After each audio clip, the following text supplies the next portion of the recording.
estar otra vez en este auditorio.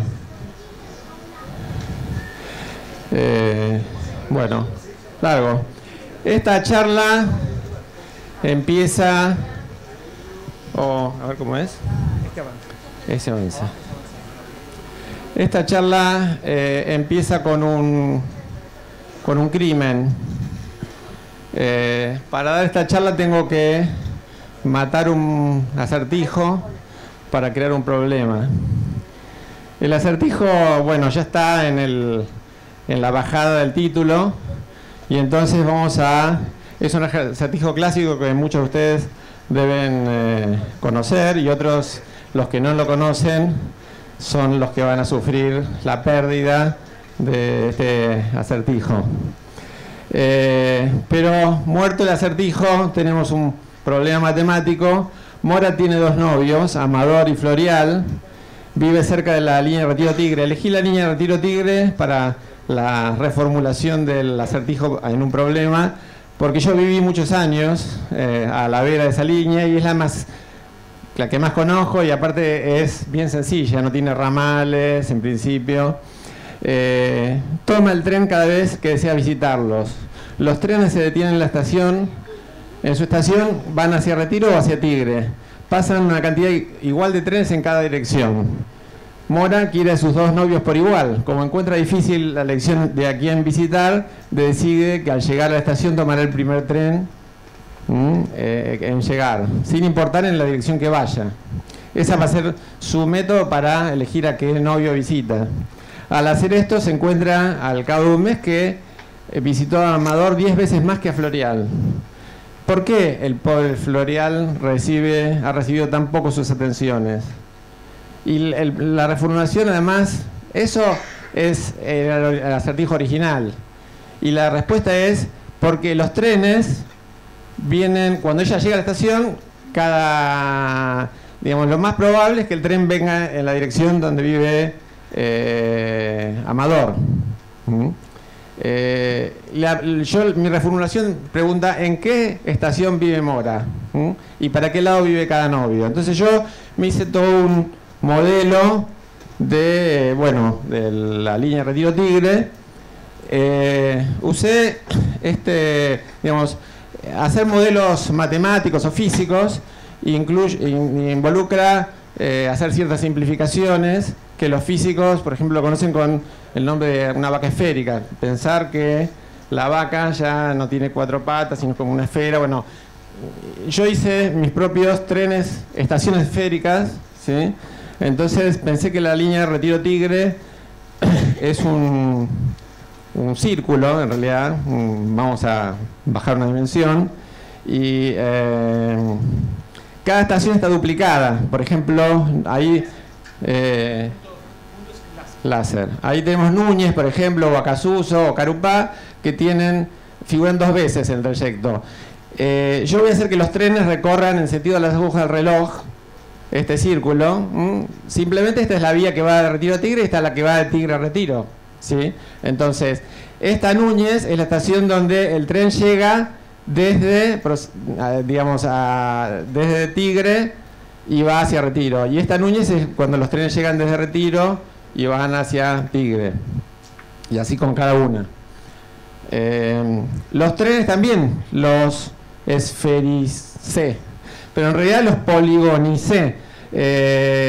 Estos serían... Mi primer cálculo me llevó a la conclusión de que había 9 trenes que servían Retiro Tigre. Después me di cuenta que estaba errado, pero bueno, en principio estaba muy feliz con este polígono de 9 lados, que eran todos los trenes que iban girando dentro del círculo.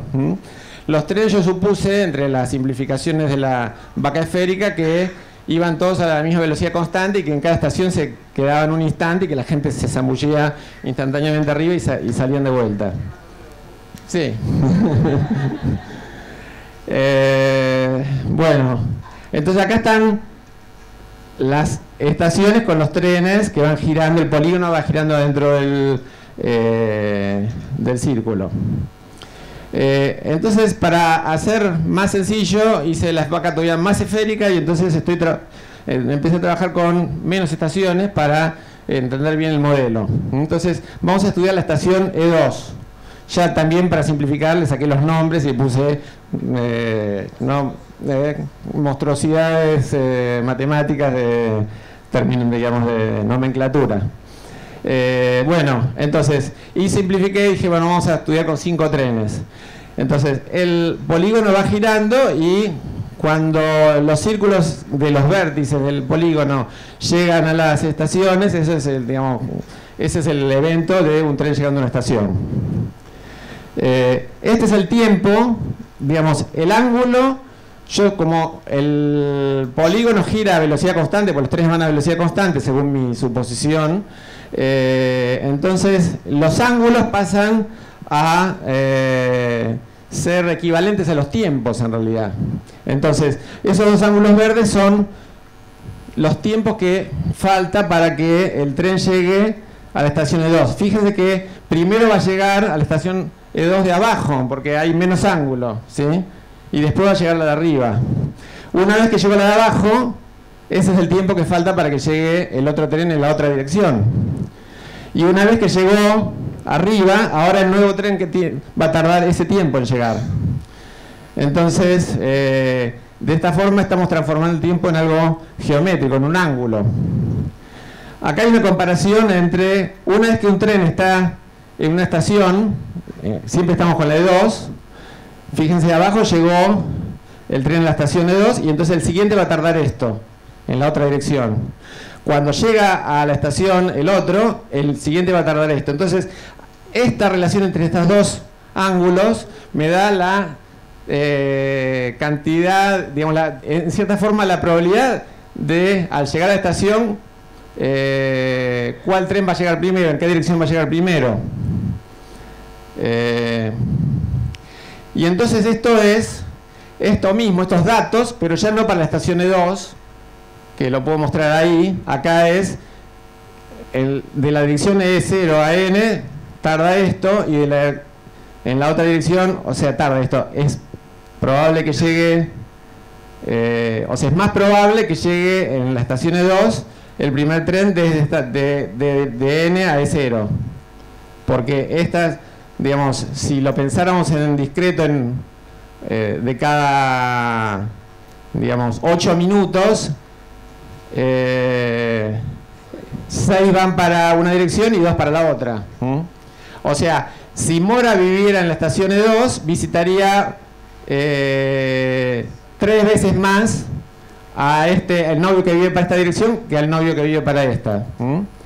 Pero entonces ahora volvamos a... no volvemos. Primero un pequeño homenaje a un profesor que tuve y que me enseñó que la probabilidad es geométrica. Tuve la suerte de ser estudiante de este hombre. Ya era un poco más grande cuando fue docente mío. Es Luis Santaló. Y bueno, me gustaría manejarlo así como hacemos este encuentro para manejar a Garner y a Poñachik, que fueron también gente que me inspiró a poder encontrarme con profes como este. Volviendo a Retiro Tigre, ahí me di cuenta de una cosa. Yo supuse que el tren en cada estación no paraba apenas un instante, ¿sí? No se detenía ningún tiempo en cada estación. Pero en las terminales, después me di cuenta, el tren se queda entre 8, 9, 10 minutos parado. Entonces rearmé el modelo poniendo un retiro llegada y un retiro salida, y lo mismo con Tigre, para que fuera más ajustado. Y entonces ahí fue cuando me di cuenta que en realidad Retiro Tigre se sirve con 10 trenes, no con 9. Porque hay un tiempo que hay un tren parado en la estación, en las terminales. Entonces ahí recalculé todo y el modelo me dio, estos resultados. Bueno, ninguna estación tiene la misma probabilidad de recibir el tren en la dirección. A ver. Victoria, sí, Victoria es equiparable, pero digo, en comparación entre una y otra, todas tienen distintas distribuciones de probabilidad. Acá están los números de las estaciones y la seleccionada más cercana al enunciado, ¿sí?, al 1 de cada 10 que pasaba, es Olivos, ¿sí? Con lo cual Amador viviría en la dirección esta, que creo que es la Tigre, o sea, para el lado de Tigre, y Florial para el lado de Retiro. Pero después me di cuenta que esto que mi modelo era más preciso que la realidad, en realidad. Porque empecé a analizar la tabla de horarios de los trenes y me di cuenta que los trenes pasan cada 12-13 minutos. Y si volvemos un poco al modelo, por ejemplo, en Becar, la probabilidad de que vaya en una dirección es casi 20 veces más grande que en la otra, ¿sí? Y eso con un salto de minuto a minuto, cuando los trenes vienen cada 12 minutos, no es posible. Entonces, sin embargo, chequeé mis resultados con las tablas y modelizan muy bien, cosa que me alegró. Bueno, últimas cosas. En realidad lo que me quedó por hacer es sentarme a cronometrar, porque los trenes en realidad nunca vienen al horario correcto. Y después me hice estas preguntas. Retiro Tigre no tiene andenes centrales. Entonces, el problema idealmente sería que Mora esté en el andén y el tren venga de uno de los dos costados, pero si los trenes llegan muy parejos, ella tiene que decidir antes a qué andén subirse. Bueno, y entonces ahí digamos, hay que pensar bien qué es llegar primero. Claro, bueno, también en la que va de Retiro a Mitre también hay estaciones así, pero no todas. La conclusión es que Mora no vivía en la línea de Retiro Tigre, porque no ajusta las condiciones del problema. Bueno, bueno, no sé. Bueno, gracias.